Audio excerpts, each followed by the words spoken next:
सोचिए, अगर हमारे होने का, हमारे वजूद का एक ऐसा नक्शा मिल जाए जिसे खुद शिव के डमरू की गूंज से लिखा गया हो, एक ऐसा राज जिसे छिपाने के लिए इतिहास के पन्ने तक फाड़ दिए गए हों। तो ये कहानी है एक ऐसी ही खोई हुई नोटबुक की, जिसने पता है एक पूरे के पूरे साम्राज्य को हिलाकर रख दिया था। तो बात शुरू होती है साल 1894 से। हिमालय की वो बर्फीली ऊंची चोटियां, उनके बीच एक ब्रिटिश अफसर मेजर जेम्स स्टर्लिंग अचानक गायब हो जाते हैं, एकदम रहस्यमयी तरीके से। अब वो तो कभी नहीं मिले, लेकिन पीछे रह गई उनकी एक धूल भरी नोटबुक। और जैसे ही ये नोटबुक ब्रिटिश हुकूमत के हाथ लगी, उन्होंने उसे फौरन सील करके हमेशा हमेशा के लिए गायब कर दिया। तो सवाल ये उठता है कि आखिर कौन थे ये मेजर स्टर्लिंग, और ऐसा भी क्या था उस नोटबुक में। चलिए इसी गुत्थी को सुलझाना शुरू करते हैं। देखिए, मेजर स्टर्लिंग कोई आम फौजी नहीं थे। उन्हें भारत के प्राचीन ग्रंथों और योग में कह सकते हैं एक जुनून था। उनका मानना था कि हिमालय की गोद में कहीं तो उम्र, बीमारी, यहाँ तक कि मौत को भी मात देने का राज छिपा है। और अपनी डायरी में उन्होंने एक जिक्र किया था कि मानसरोवर के पास उनकी मुलाकात एक बहुत ही प्राचीन योगी से हुई, और उन्हीं योगी ने उन्हें बताया कि ये पूरा का पूरा ब्रह्मांड शिव के डमरू की तरह एक ही लय में, एक ही रिदम में धड़क रहा है। और बस यहीं से, इसी मुलाकात से स्टर्लिंग को उस गहरे रहस्य की पहली चाबी मिली, जिसे उन्होंने अपनी नोटबुक में नाम दिया जीवन चक्र सूत्र। मतलब एक ऐसा फॉर्मूला जो इंसान की अपनी ऊर्जा को इस पूरे ब्रह्मांड की ऊर्जा से जोड़ सके। लेकिन कहानी में सबसे दिलचस्प मोड़ अब आता है। स्टर्लिंग ने इस सदियों पुराने ज्ञान को पूरी तरह से एक साइंटिफिक नजरिए से देखा। तो चलिए शिव की इस डिवाइन कोडिंग को डिकोड करने की कोशिश करते हैं। हमारे प्राचीन ग्रंथों में एक खास ऊर्जा की बात होती है, पता है कौन सी? कुंडलिनी। कहा जाता है कि ये एक सोई हुई शक्ति है जो हमारी रीढ़ की हड्डी के ठीक निचले सिरे पर, मतलब बेस पर मौजूद होती है। अब स्टर्लिंग ने इसी कुंडलिनी ऊर्जा को एक मॉडर्न साइंटिफिक नाम दिया। उन्होंने इसे कहा बायोलॉजिकल सुपरकंडक्टर। मतलब उन्होंने हजारों साल पुरानी स्पिरिचुअलिटी को मॉडर्न साइंस की जबान में ट्रांसलेट कर दिया। उनकी थ्योरी के हिसाब से हमारी जो रीढ़ की हड्डी है ना, वो सिर्फ हड्डियों का एक ढांचा नहीं है, बल्कि वो एक कॉस्मिक एंटेना है। सोचिए, जब हम झुककर बैठते हैं तो इस एंटेना का सिग्नल वीक हो जाता है, लेकिन जैसे ही हम इसे सीधा रखते हैं, ये ब्रह्मांड की ऊर्जा को, उसकी वाइब्रेशंस को कैच करने लगता है। तो नोटबुक में इस पूरी प्रक्रिया को 4 सिंपल स्टेप्स में समझाया गया था। स्टेप 1, रीढ़ के बेस पर सोई हुई उस ऊर्जा को जगाना। स्टेप 2, फिर उस एनर्जी को ऊपर की तरफ गाइड करना, शरीर के 7 एनर्जी सेंटर्स यानी चक्रों के जरिए। स्टेप 3, उसे सिर के सबसे ऊंचे पॉइंट सहस्रार तक पहुंचाना।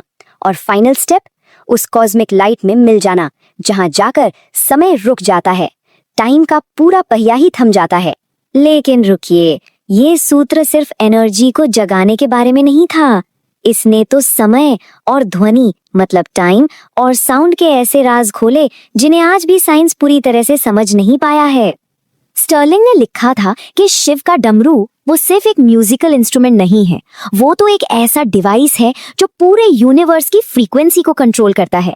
और उन्होंने एक एक्सपेरिमेंट का भी जिक्र किया कि कैसे कुछ खास मंत्रों को बोलने पर पानी के मॉलिक्यूल्स खूबसूरत ज्योमेट्रिक पैटर्न बनाने लगते थे। अब जरा सोचिए इस बात को, हमारा शरीर 70% पानी है, तो हमारे शब्द, हमारे विचार, हमारे अंदर के इस पानी को अमृत में भी तो बदल सकते हैं। और टाइम के बारे में तो नोटबुक में एक लाइन लिखी थी जो और भी हैरान कर देने वाली थी। उसमें लिखा था, समय एक सीधी लकीर नहीं है, बल्कि शिव के गले में लिपटे हुए सांप की तरह गोल है। सूत्र कहता है कि अगर कोई अपनी चेतना को, अपने ध्यान को दोनों भौहों के बीच, जिसे आज्ञा चक्र कहते हैं, वहां पर फोकस कर ले, तो वो प्रेजेंट से आगे पीछे देख सकता है। और स्टर्लिंग ने तो ये दावा तक किया था कि उसने आने वाले 100 साल का फ्यूचर देख लिया था। अब कहानी अपने सबसे बड़े, सबसे रहस्यमयी मोड़ पर आ पहुंचती है। आखिर मेजर स्टर्लिंग का हुआ क्या, और उस सूत्र का, उसका असली मतलब क्या था? अपने आखिरी दिनों में स्टर्लिंग एकदम बदल गए थे। उन्होंने सबसे बात करना ही बंद कर दिया था। बस घंटों तक बाहर गिरती बर्फ को देखते रहते और बस मुस्कुराते रहते थे। और फिर एक सुबह वो अपने कमरे से गायब हो गए। कमरा अंदर से बंद था और दीवार पर कोयले से सिर्फ 2 लाइनें लिखी थी। सूत्र मिल गया है, चक्र पूरा हो गया। इसका मतलब साफ था, स्टर्लिंग ने सिर्फ कोई किताब या टेक्स्ट नहीं खोजा था, उन्होंने तो खुद को ही ट्रांसफॉर्म कर लिया था। एक पूरा ट्रांसफॉर्मेशन, उनका अपना जीवन चक्र पूरा हो चुका था। स्टर्लिंग ने अपनी नोटबुक में इस अवस्था को एक नाम दिया था, शिव गति, यानी अपने फिजिकल शरीर को अपनी मर्जी से प्योर एनर्जी में बदल देने की काबिलियत। आज की साइंस की भाषा में शायद हम इसे क्वांटम जंप कह सकते हैं। तो क्या वो नोटबुक ही असली खजाना थी, असली राज? नहीं, कहानी का सबसे बड़ा ट्विस्ट तो अब है। सूत्र के मुताबिक असली राज वो कभी किसी कागज पर लिखा ही नहीं गया था। तो फिर वो है कहाँ? वो जीवन चक्र सूत्र वो किसी पुरानी डायरी में नहीं है, वो तो हमारे खून की हर बूंद में है, हमारी हर एक सांस में है, हमारी हर धड़कन में है। वो हमारे डीएनए के अंदर ही कोडेड है। आखिर में स्टर्लिंग को यही बात समझ आई थी कि असली खोज बाहर की नहीं, अंदर की है। उनकी डायरी की आखिरी लाइन शायद यही थी, खोजना बंद करो, क्योंकि जिसे खोजा जा रहा है वो खोजने वाला ही है, तुम ही शिव हो।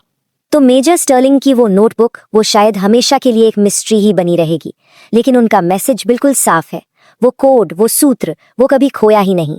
वो तो हम सबके अंदर लिखा हुआ है। सवाल सिर्फ एक है, क्या हम उसे पढ़ने के लिए तैयार हैं?